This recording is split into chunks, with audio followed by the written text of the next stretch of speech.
Hello, coach. Christian McCaffrey had done a historic season this year without any quarterback doing historic season as well. He would have been an MVP lock in the 90s, early 2000s. And today it seems unlikely that he will be MVP during the NFL honors. Do you think it's impossible in the actual NFL for a non-quarterback to be MVP? I think it's possible, but it doesn't seem like they do that anymore. I mean, I just think it's hard to compare those positions a little bit. So, I mean, if anyone's ever been an MVP that's not a quarterback, it's definitely Christian. But it does usually go to a quarterback, so hopefully someday they'll be able to balance that out. So guys deserve it for both spots because they're not comparable positions. Kyle, Ryan Dunleavy, New York Post. A lot of why do you think so many successful Super Bowl teams have had trick plays, aggressive plays, Philly special, Sean Payton's onside kick? Is it the extra week to prepare? Why do you think that is? And do you think that's something that Super Bowl winning teams have to do, be more aggressive? No, I think you got to be strategic. I don't think anyone just says, let's be aggressive. I think the Philly special was a great 2-point play versus man-to-man coverage only. They're not on that versus zone. They had a good man check. They knew they played man, so that usually is a really good play. And I think Sean Payton, I'm just guessing, knew going against Peyton Manning in that offense, he was going to do everything he could to steal a possession. Probably saw a guy leaving too early on the kickoff team all year, and that's probably a risk worth taking knowing who they're going against. Just one more awards question. Patrick Willis has a chance to be in the Hall of Fame this year. What's your biggest memory about Patrick Willis on the field? Just him kicking the crap out of us. I don't remember beating Patrick Willis too much. Did get a play against him a ton. I want to say the last time was probably 31-3 game, I think, in 2013 when he came to Washington. They had a hell of a defense, and he was the best guy out there. Hi, Kyle. Can you talk about your observations, the level of intensity at practice today, and also how do you balance the messaging with, the margin for error against a team like the Chiefs, but also wanting guys to play fast and free on both sides of the ball?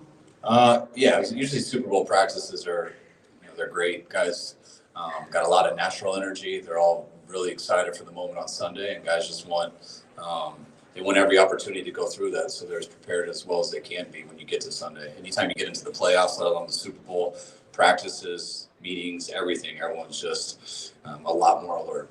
And we want them. I mean, once the game starts, it's all about cutting it loose. That's why you go through everything throughout the week, and you try to be uptight about every single detail and cover it all. But when that game starts, it's not about thinking. It's about reacting and playing. And usually if you've had the right preparation, then you can play that way. If you got to start thinking on Sunday, you're in trouble. Hi, Coach. Good afternoon. Federico Rivera from Mexico. Coach, bigger keys for you guys, slowing down Travis Kelce or stopping Chris Jones? And a second one, if you let me, if you win, who are you going to celebrate? Your first one, who's hard to stop, Kelce or Chris Jones? Is that what you asked it?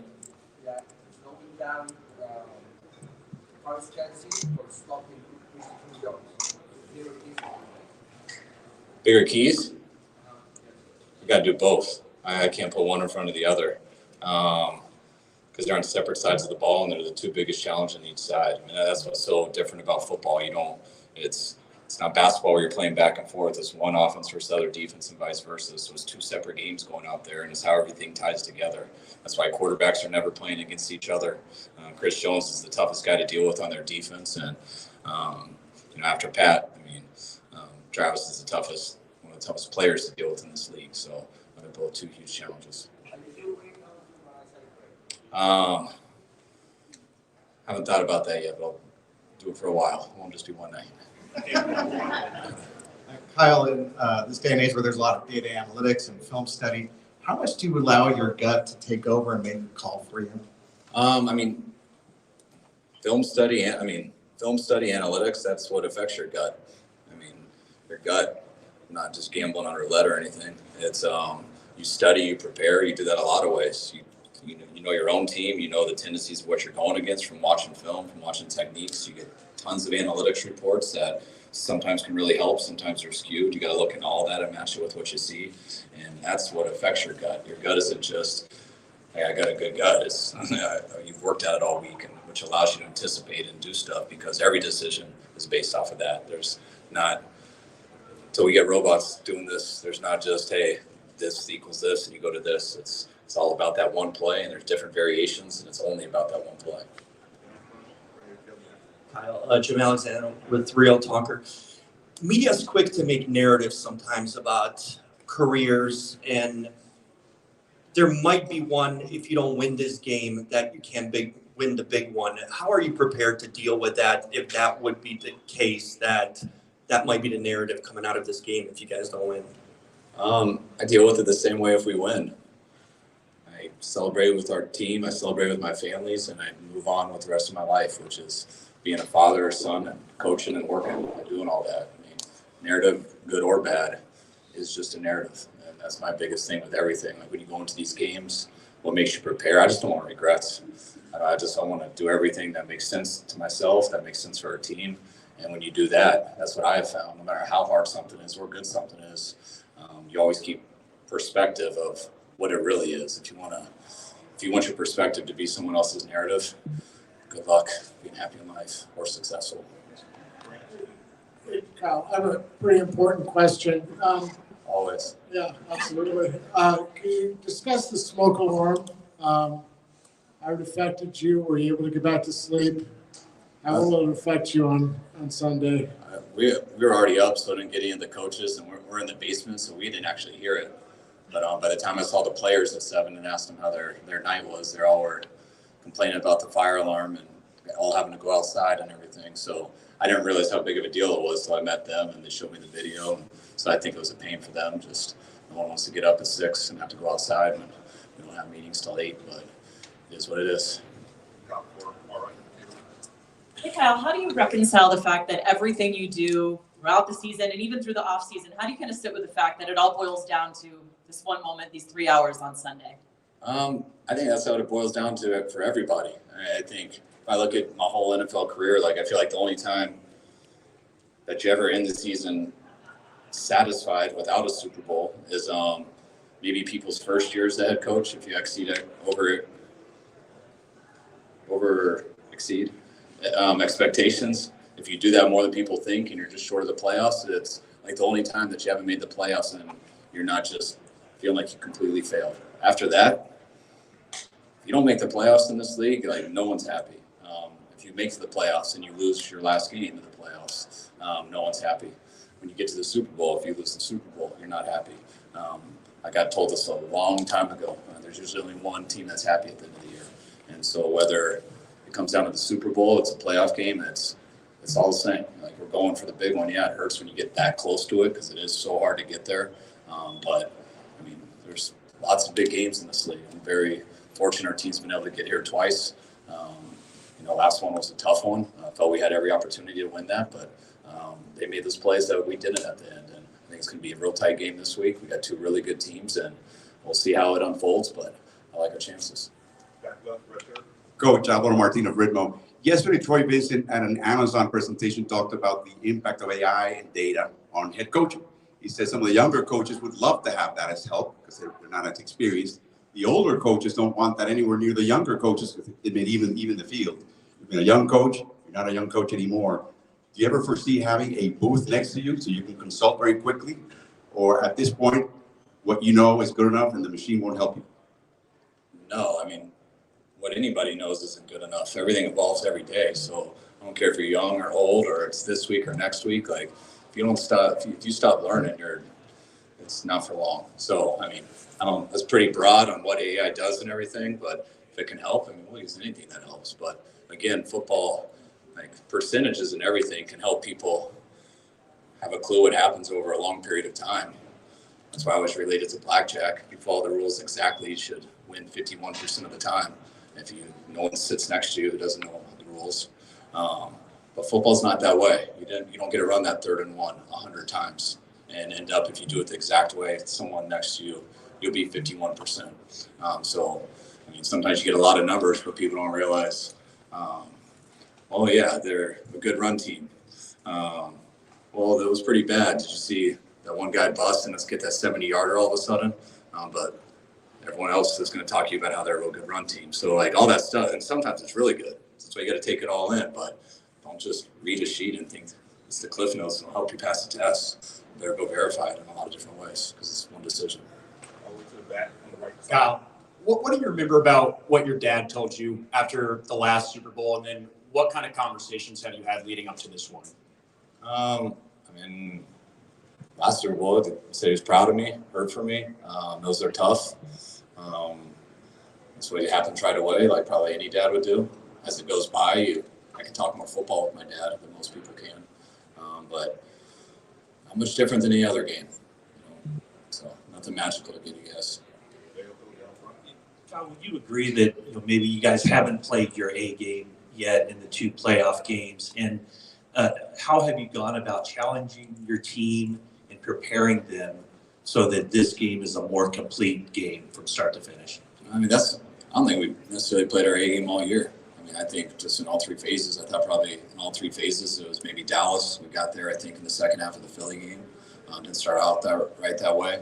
We've been able to win a lot of games and win a lot of them that weren't very close. But, I mean, we never have acted. I mean, those 2 games in the playoffs definitely weren't our best all around in all 3 phases. But you're also going against some better teams too. It always does get harder. But our team, we haven't sat here and said, what do we got to do these last 2 weeks? This is what we do every single game, even games that people think we're doing real good in. We don't always look at it that way. So we're pretty hard on each other. There's nothing new that we're seeing like, oh, we got to fix it. Every single play, whether it's practice, whether it's a walkthrough, whether it's the game, it's always accounted for. So we got guys that like football. They don't mind getting corrected, and we just keep working at it, always trying to have that perfect game, which probably never will have.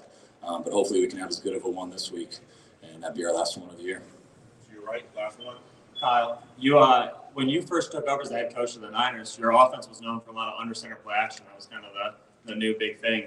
Over the last 5-6 years, you've been running it less and less and less, but more shotgun play action, more under center straight drop back. What's been the impetus behind that change? Lots of things. How defense play you to certain passes you want to do out of the shotgun. And then once you do more stuff out of the gun, regardless of whether we're in gun or under center, we're still trying to be balanced on first and second down. So you come up with new runs out of the shotgun, which leads to new play actions out of the shotgun. Whatever you do a lot of, you usually get stuff off of that. And I don't know, you get quarterbacks that are more comfortable with it. You start to do a different play. Things just evolve, and you just keep learning. You build inventory. All right, guys. First one, next. All right, thanks, guys.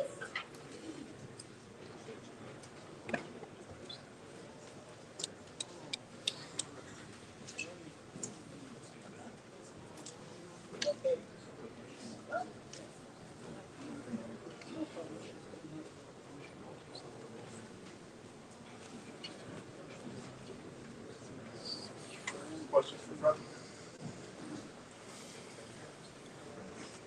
How do you guys feel about how you performed in your first 2 playoff games, and what's been kind of inside the locker room or on the practice field the challenge that you guys have kind of put forth to each other about playing a complete game on Sunday?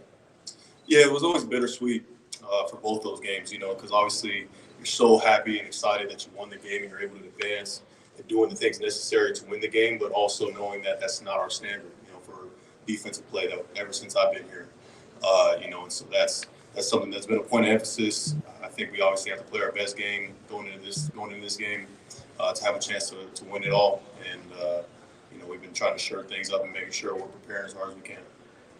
Right along those lines, John Lynch and Steve Wilkes said that some of the effort was handled internally, and Kyle just said that you guys have players that are okay being told what to do. With that in mind, have you seen a shift, and is that what makes this team get better and better, that people are not afraid to be criticized? Yeah, I love our mindset right now. I think guys are going about the work the exact right way this week. That has been handled in-house, and I think we'll be ready to go and fully prepared for Sunday. Brett, Zach Swartz here with the Big 12. Obviously didn't play in the Big 12, but how excited are you to see BYU step up into that conference and watch them continue to compete? And would you be willing to say that you are a member of the Big 12 at this point? Yeah, I do claim them now, obviously being a BYU Cougar, and super excited and always cheering for them going into the Big 12 and being able to compete with the best. I think that was the plan all along, was wanting to compete at the highest level, and so I'm always rooting for them.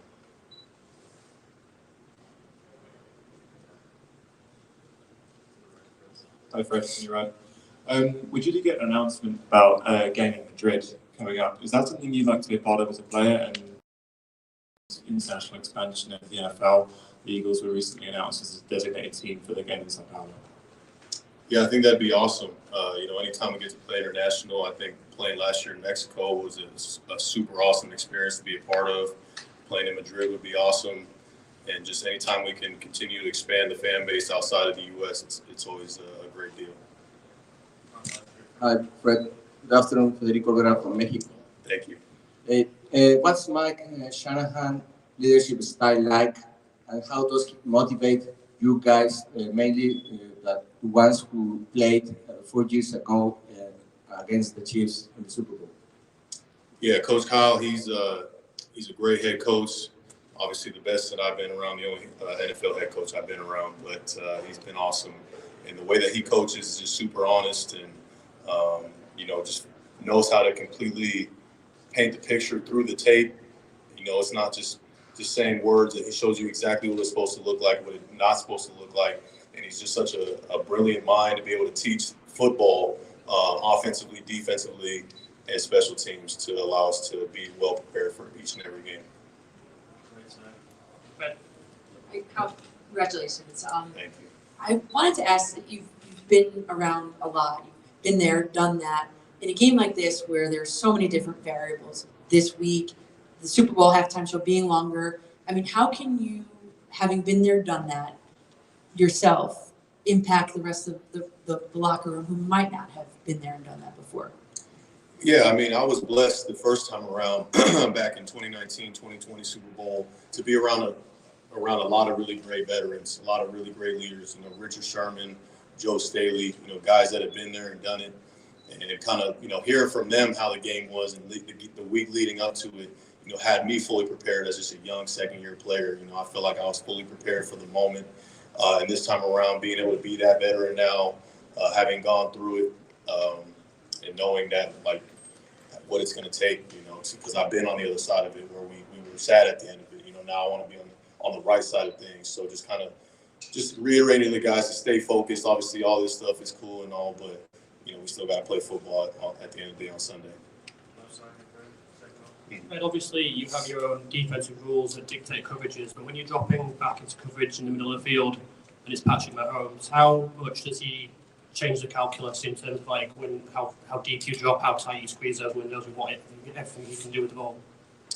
Yeah, he's just a really special player. I think the things that he does, play in and play out, he obviously can do a lot of different things in terms of extending the play. He has a great connection with his players, specifically Travis, and knowing exactly where he's going to be, finding open space. And so, you might be more used to having your eyes on the quarterback and being able to read him, but, you have to have awareness for where the receivers are on the field at all times. And, he's obviously going to break the pocket and do those sort of things. Being able to plaster guys late in the down, it's like playing two different plays in one. That's what makes it so hard with him. Good afternoon, Daniel Ocelli for La Perrada in Mexico.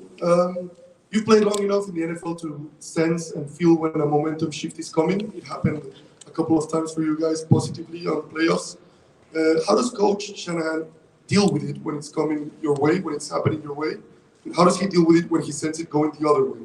When you feel the other team get a momentum shift, get a break, how does he handle that? How do you handle it on the sideline with the more unexperienced players?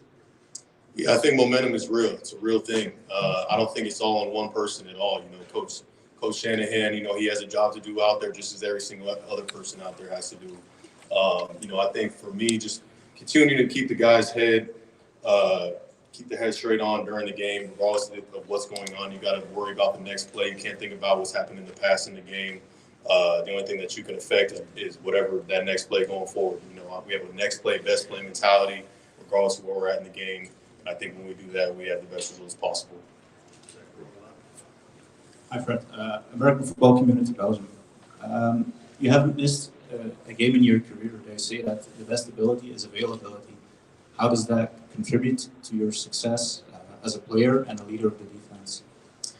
You know, I wish that was fully true. I had missed one game back in 21. That was hard for me. I tried to come back that week. I had a strained hamstring, but that is my one blemish. I think it's been awesome. I've been blessed, by the man upstairs to be able to stay available, stay healthy, as well as, learning how to take care of my body, from early on in my career, being around great veterans and learning about what it's going to take to be a good player in this league. Obviously you can have all the talent in the world, you can work your tail off, but if you're not available on the field and you're hurt, you're constantly in the training room, you'll never be able to continue to get better by getting those reps day in and day out. So I take a lot of pride in that. Hey, Fred. From the outside looking in, you and George are two of the emotional team leaders for this, organization. One, what type of leader is George in the locker room? And two, where did you develop the leadership skills to lead the defense in and out of battle each and every week? Yeah, George is an outstanding leader just because of who he is. It's not necessarily, with each guy who I guess is considered a leader on the team, it's not about what you're saying. It's about who you are and how you show up every single day. The consistency that George has shown throughout his career, with the level of play that he's played with, the level of the competitive nature that he brings every single day. Obviously he has a love for the game, a love for life. You see that every single day and how he just operates. But I'm really happy that he's on our team because he does bring up the level of play for everybody. I think that's what a good leader does.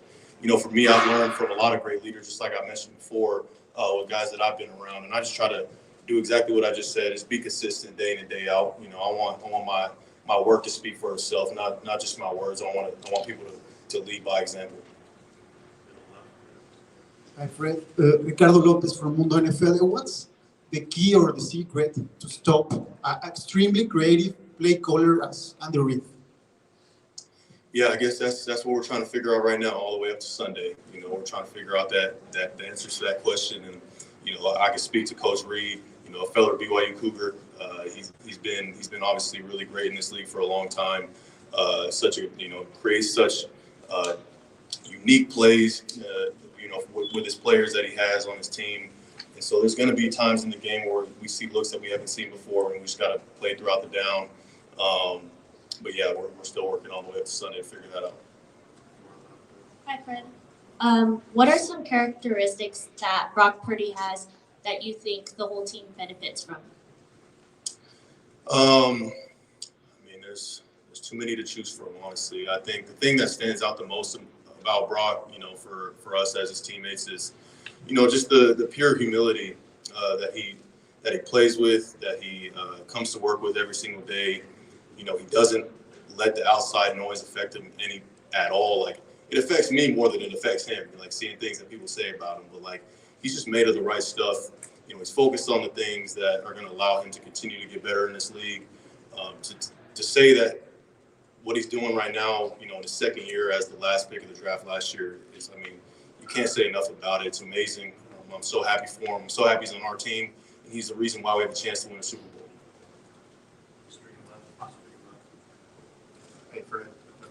Yep. So talk about the value of having Coach Holland, what he's taught you, how he's helped elevate your game over the years, and how having you and Drake Greenlaw, how that kind of maybe helps you open up what you can do on defense.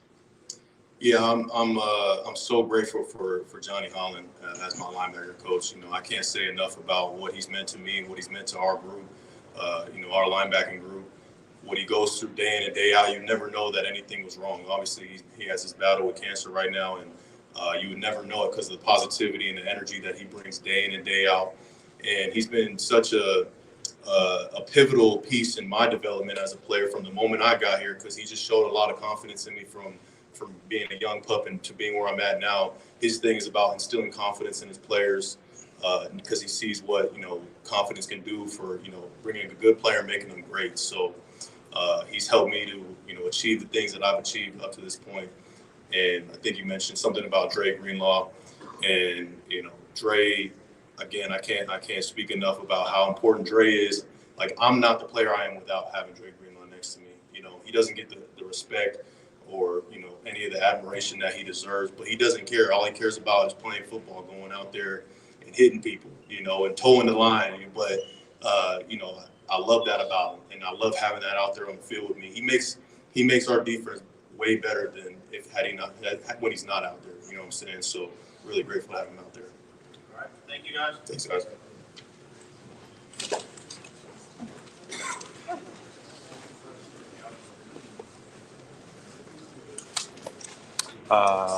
Player interviews next. So gonna start a new live. We'll go do player interviews, talk to some guys. So stick around. We're coming right back live. So stay tuned. Shutting this one down, starting a new one.